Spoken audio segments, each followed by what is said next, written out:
Kakaiba ang karunungan ng Diyos na madalas ay ituring na kahangalan ng mundo.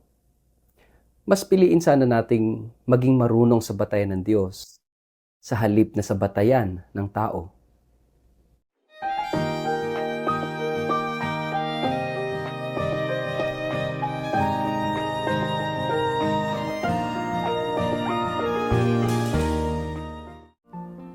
Ang mabuting balita ng Panginoon ayon kay San Lucas. Nang oras ding iyon, si Jesus ay napuspos ng kagalakan sa pamamagitan ng Espiritu Santo. Sinabi niya, "Salamat sa iyo, Ama, Panginoon ng langit at lupa, sapagkat inilihim mo sa marurunong at matatalino ang mga bagay na ito. Ngunit inihayag mo sa mga walang muwang. Oo, Ama, sapagkat ganoon ang nais mong mangyari. Ibinigay sa akin ng aking Ama ang lahat ng bagay. Walang nakakakilala sa anak kundi ang Ama, at wala namang nakakakilala sa Ama kundi ang anak, at ang mga taong minarapat ng anak na makakilala sa Ama." Humarap si Jesus sa mga alagad at sinabi ng walang ibang nakakarinig, "Pinagpala kayo sapagkat nakita ninyo ang mga nakikita ninyo ngayon.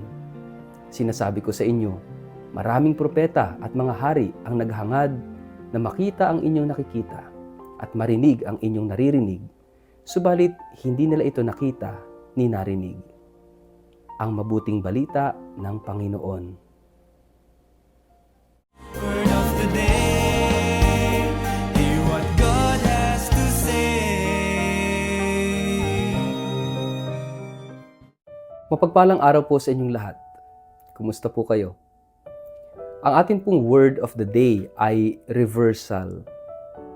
Mga kapatid, tayo ay nasa unang linggo pa rin sa panahon ng Adbyento, at napakahalaga na sa bawat pag-uumpisa natin sa taon, ngayon ay bagong taon ng ating liturhiya, bagong taon din sa buhay natin, bagong simula, kaya napakahalaga na simulan natin ng tama itong ating paglalakbay sa taong ito.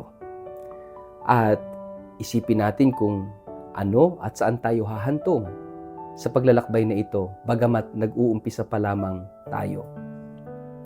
Kaya napakahalaga na umpisahan natin ng tama. Sa nakaraang linggo ay sinindihan yung first candle of Advent, na kung saan ito yung candle of hope. At kahapon yung ating gospel ay nakafocus doon sa malalim na pananampalataya na siyang ugat ng totoong pag-asa. Ngayon, itinuturo sa atin ng ating Panginoong Jesus yung isa pang virtue na kinakailangan natin if we want to start it right this year. Napakahalaga ng virtue na ito. After that virtue of hope and the virtue of faith, ngayong araw na ito ay binibigyang diin yung virtue of humility. Sentro sa pangaral at sa turo ni Jesus ay ang kaharian ng Diyos.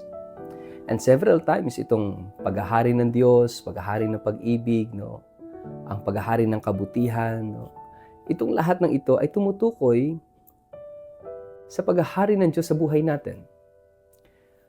At narinig natin sa ating gospel na ipinapahayag sa atin ni Jesus yung divine logic tungkol sa paghahari ng Diyos. At itong logic na ito, itong lohika ng Diyos, itong karunungan at kaisipan ng Diyos ay tinatawag nating the logic of reversal. Dahil ang paghahari ng Diyos is not about an intellectual pursuit na maintindihan ng mga philosophers, ng mga theologians, ng mga intellectuals, kundi makikita natin, at ito yung ipinapahayag sa atin ni Jesus, that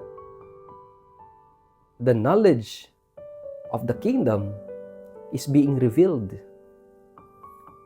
Hindi ito dahil sa galing nating mag-isip, sa talino natin, sa galing nating mamilosopiya, sa galing natin na mag-isip ng teolohiya o ng psikolohiya o kung ano pa mang sangay ng pag-aaral natin, it is not about us, but it is about God who reveals Himself to us.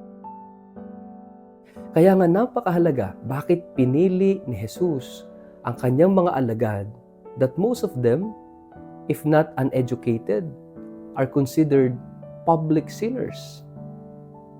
They are the outcast in the society. Sila yung pinagtatawanan, sila yung nilalait, sila yung pinandidirihan, sila yung itinataboy, sila yung mga nasa laylayan, nasa gilid, sila yung mga itinuturing na public sinners. Pero kung makikita natin ang kwento ng mga taong ito, because of the love of Jesus, they were transformed into something new, into something better. And that is the kingdom. Si Jesus is the kingdom made flesh. At si Jesus ay tinanggap ng mga taong ito. Ang Diyos ang nagpapahayag ng tungkol sa kanyang paghahari at ang pinaghaharian niya ay yung mga taong tumatanggap sa kanya. And we can only accept Jesus in humility. We can only accept the kingdom in humility. Kung puno ng kayabangan o yung ating puso, hindi natin tatanggapin ang kaharian ng Diyos. Kung ang tingin natin sa ating sarili mataas, magaling, gusto nating tayo ay tingalain, purihin, at halos ay sambahin ng mga tao, then hindi natin tatanggapin na pagharian ng Diyos.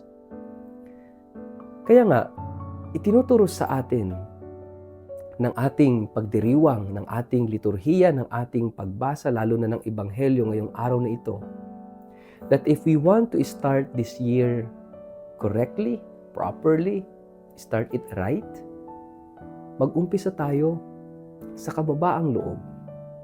Sapagkat sa may mababang loob, tulad ng mga bata, sa kanila ipinapahayag ang paghahari ng Diyos. At ito yung ipinagpapasalamat ni Jesus. Dahil si Jesus mismo ang kaganapan ng kababaan ng kalooban.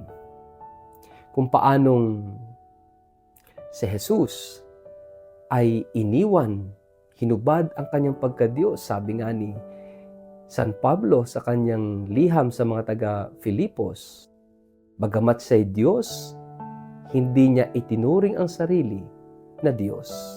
Sa halip, niyakap niya ang ating pagkatao, naging alipin. No? Kaya nga, itong kababaang loob ni Jesus ay nagtuturo sa ating lahat na tayo rin, kung gusto nating umangat sa kadakilaan, kung gusto nating maging ganap na kawangis ng Diyos sapagkat tayo nilikhang wangis ng Diyos, ang tanging paraan ay ang kababaan ng kalooban, tanggapin ang Diyos sa buhay at hayaang pagharian tayo ng Diyos.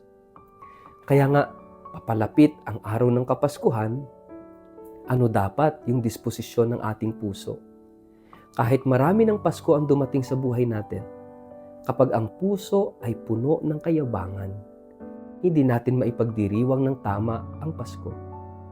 Sapagkat ang Pasko ay magiging Pasko, ang kanyang kahulugan ay magiging totoo kung tayo ay magkakaroon ng mababang kalooban.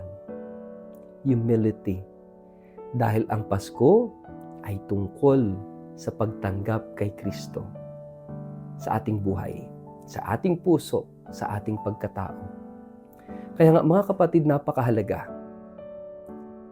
Napakahalaga ng itinuturo ang lohika ng Diyos, the logic of reversal, hindi sa mayayabang, kundi sa mga aba. Hindi sa matatalino, kundi sa mga mangmang. Hindi sa mapagmataas, kundi sa mga may mababang kalooban. Sa ngalan ng Ama at ng Anak at ng Espiritu Santo, Amen. Ama naming Diyos, turuan at tulungan mo kaming maging mapagpakumbaba. Nawa, sa panahong ito ng Adbyento, buksan mo ang aming puso't kalooban upang si Jesus na iyong anak ay tumuloy at manahan sa bawat isa sa amin. Amen. Pagpalain po kayo at ingatan ng makapangyarihang Diyos, Ama at Anak at Espiritu Santo. Amen.